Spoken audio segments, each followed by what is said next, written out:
working on making jewelry. So we are training her to how to learn to make jewelry.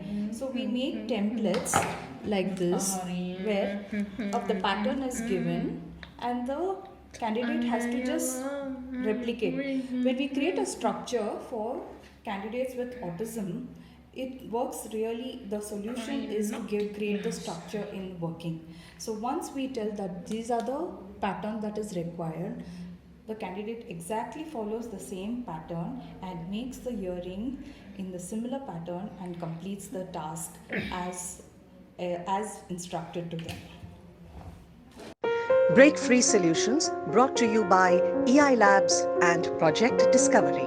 Partnered by Enable India, Trinayani Sethi Foundation, Allergis, Easy, CII, Young Indians and Young Indians Accessibility.